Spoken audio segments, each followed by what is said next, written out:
Good morning, Polar Bears. What is up, y'all? It is Friday, March 5th, 2021. Welcome to another edition of Engineering Design. So I'm hoping y'all are having a great Friday. Shout out to y'all for participating in the airplane challenge, whether you were on campus or are in distance learning. Y'all did a great job.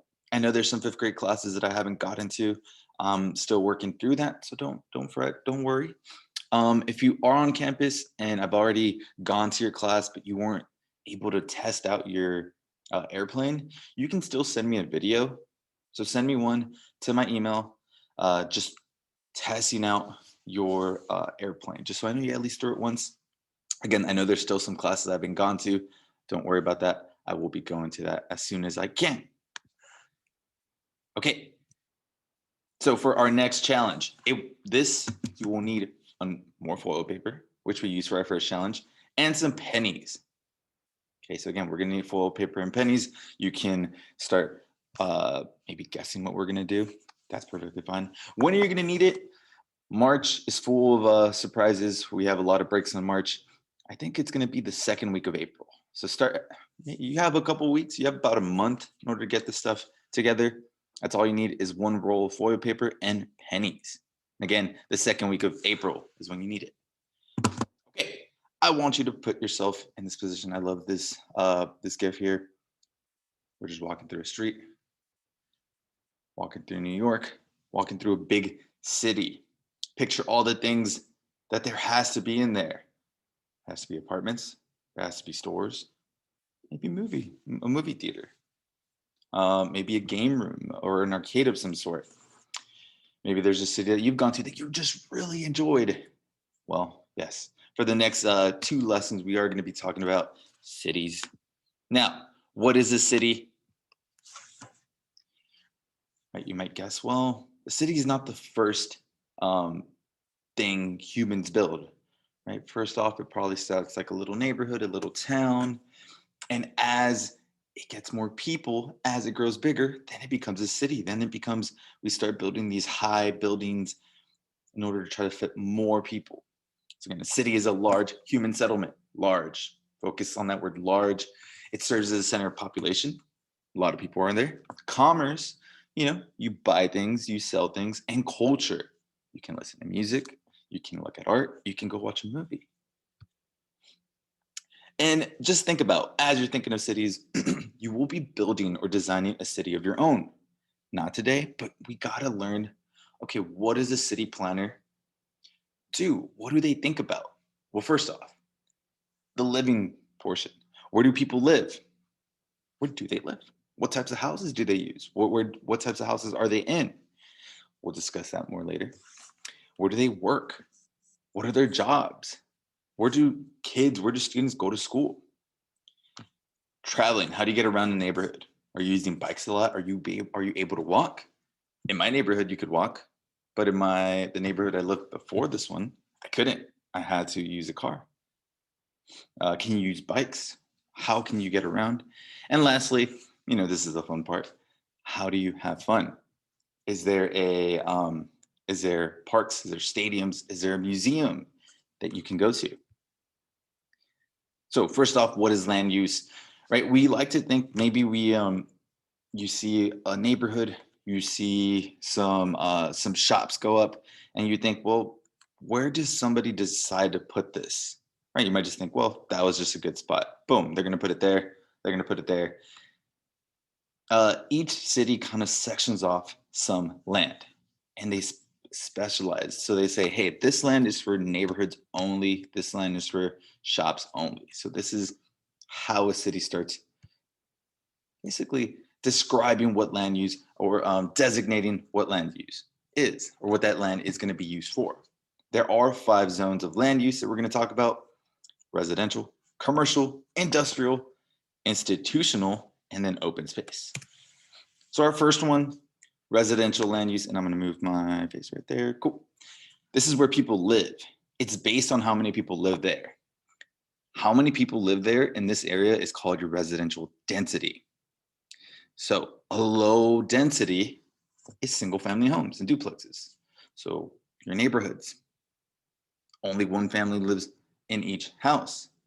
So the amount of people in one space is not very high. It's actually low. Now, your mid density, your medium density, that's some low rise apartments. You can kind of see that here, right? In the same amount of space, you might double up on families, right? Whenever I lived with an apartment, I had people to my left, people to my right, people below me. So again, it's just a little bit more people in a space. And then finally, high density. These are your high rise apartments, maybe that you see downtown Austin or New York City, where there's like literally people are in a plot of land. Now the building goes up, so there's just so many people in that space. Your next one is our commercial land use. Used for commercial services. So this is any place where you can buy or sell goods and services. Think about it this way: if it has a commercial, like on TV or on your streaming service, or if it can have an ad on YouTube, then yeah, this is a commercial land use. Think of McDonald's, think of HEB. So this is your stores, your restaurants, and your offices. Right. So some of your parents might go to an office to work. This could be one of those commercial land use. So again, think about that commercial in there. Next up, industrial land use. So this is used for industries and manufacturers. People don't really visit these. Okay, this is where people go to work. There's either factories, power plants, warehouses, some mines. And again, it can be very dirty. Think about all the smoke. These can have a lot of, it can be dangerous too, living around here. We'll talk about that a little later. So again, this is where people work. Some people work, not everybody. And you really don't want to be around there unless you're going to work there. That's really what this is about. All right. So our next land use here is institutional land use. This is any land that is going to be used for schools, hospitals, places of worship, government offices. So think about places you might go where maybe you might not go to shop. Some people might still go to work, but it also gives a service of some sort, right? School is trying to teach younger students, younger people. City hall, that might be somewhere where people go to pay their tax, or not their taxes, but like a ticket of some sort. Maybe they have to go do something that has to do with like get a marriage license or something that has to do with their house. Hospital, right? If you have an emergency of some sort, you go to the hospital. And churches, again, on Sunday, they're in great use. Maybe throughout the week, they're also being used. So again, this is what institutional land use is.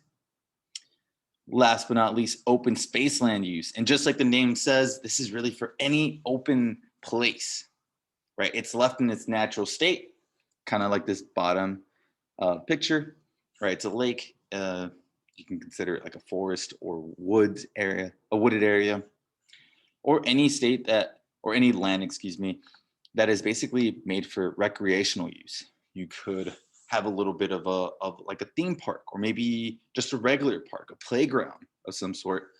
And again, any natural area too could be designated as open space land use. So there is some conflict, right? I'm not saying these land uses are going to fight each other, but they don't suit other land uses. So there's some that you might not want to have next to others. The biggest example, you don't really want industrial next to residential. Does it happen? Yes. Do we want it to happen? Not really. So just imagine industrial. This is where all these plants are, these coal mines, these warehouses, right? They're going to produce a lot of pollution. They really are.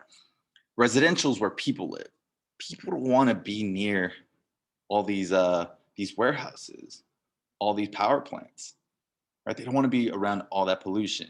So we try to keep those separate as possible, but it does happen. Imagine, it does affect that neighborhood in some way, right? It makes it look a little uglier, just like aesthetically, it's not as pleasing to the eye. Again, it's not as healthy. It's going to affect the people that live there, again, because of the pollution. What does land use do? For one, it does protect the environment. it promotes the aesthetic of a community. That's how nice it looks, how pretty it looks. It does help manage traffic, right? You can kind of guess where people are going to go. People are going to go from a residential to a commercial to buy some goods, to buy some products, to shop or whatever it might be, and or they might go to a industrial to go work. People might do that. It manages density, right? So how many people are in one spot? It helps manage that, because then if not, it could get a little crazy. Right now, Austin is growing a bit, so a lot of city designers, have to consider these problems. So it does encourage a variety of housing, right? You don't want just single family homes, right? Or duplexes. You want a little bit of apartments, some low rise, some high rise. You want to mix it up. You don't just want to have one specific housing. And again, it attracts businesses in other industries. So we are going to be doing a future city project next time, not this time. So again, just kind of start thinking what your city's name might be, what year you might want it to have. Do you want it in the future? Do you want to build the city in the future or in the past? So we'll cover this next time, but I did want to kind of give you a heads up. Okay, y'all. So good start on this. We'll have some questions on our form, and have a great weekend. I will see you next week. As always, let me know if you have any questions. Send me an email if you have any missing grades. I am behind on grades, I'll be honest, but I'm getting to them. I have your emails. I'm going to update those. Okay, appreciate it, y'all. See y'all next week.